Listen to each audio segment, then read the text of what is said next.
ফেসবুকে 4-5 দিন ধরে অনেক সমস্যা দেখা দিয়েছে অনেকজনেরই।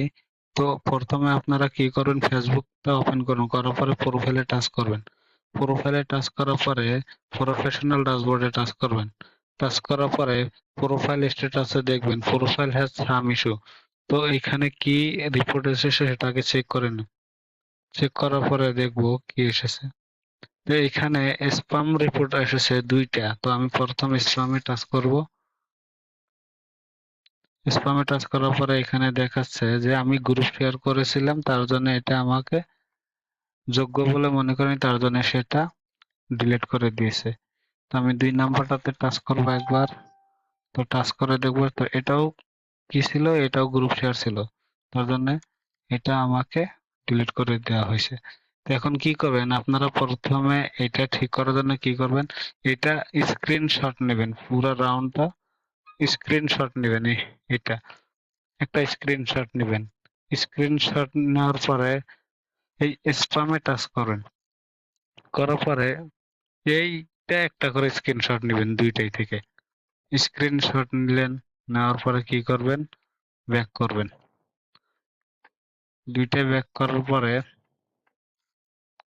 স্ক্রিনশট নেওয়ার পর আপনারা কি করেন, এই 3 লাইনে টাচ করবেন। আমি ল্যাপটপে করছি, আপনারা মোবাইলে করবেন, শুধু ফলো করে যাবেন। এইখানে তারপরে করবেন কি, হেল্প এন্ড সাপোর্টে টাচ করবেন।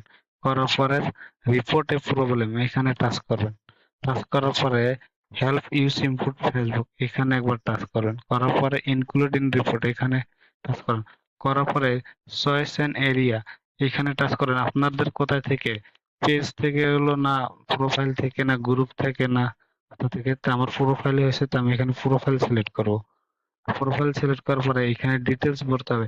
এইখানে যা লিখতে হবে সেটা আমি কমেন্ট বক্সে পিন পোস্টে দিয়ে দেবো, এখান থেকে আপনারা কপি করবেন আর আপনাদের নাম। তো আমি সেটা আগে নিয়ে আসতেছি। তো এখানে আমার লেখা আছে, আমি লিখেছি আগে, ভালো করে এটা কপি করবেন। করার পরে ওইখানে গিয়ে পেস্ট করবেন।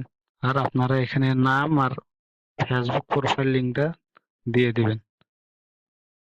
তো আমি এটা এখানে পেস্ট করব। পেস্ট করার পরে এটা আমার হয়ে গেল এখানে লেখা। এখানে দেখেন attach A screenshot or video recommended. তো এখানে আপনারা স্ক্রিনশট যে নেওয়া হয়েছিল সেই স্ক্রিনশট গুলো অ্যাটাচ করে দিবেন। সেটা কিভাবে দিবেন, দিস পিসি আমি স্ক্রিনশট নিয়েছিলাম, পিকচারতে যাব, স্ক্রিনশট। তো এখানে আমি এখান থেকে স্ক্রিনশট গুলো করব। প্রথমটা প্রথমে নেবেন।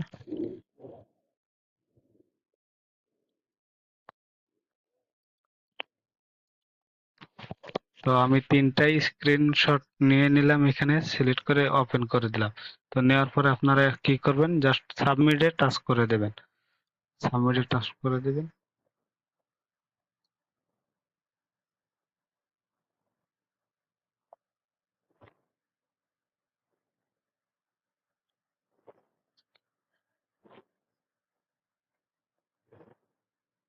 তো সাবমিটে টাচ করার পরে সেটা সাবমিট হচ্ছে।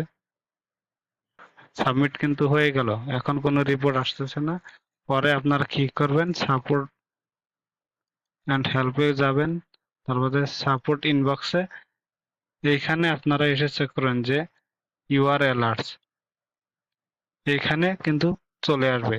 আপনার 15 দিন থেকে 30 দিন টাইম লাগতে পারবে, তারপরে কিন্তু সেটা চলে যাবে। আর আপনারা কি করেন, এই রেকমেন্ডেশন এখানে প্রোফাইলে গিয়ে যেটা আপনাদের সাম ইস্যু সেটা কিন্তু গ্রিন টিক হয়ে যাবে। আর না হলে কিন্তু আবারও আপনাদের এটা আবার সাবমিট করতে হবে।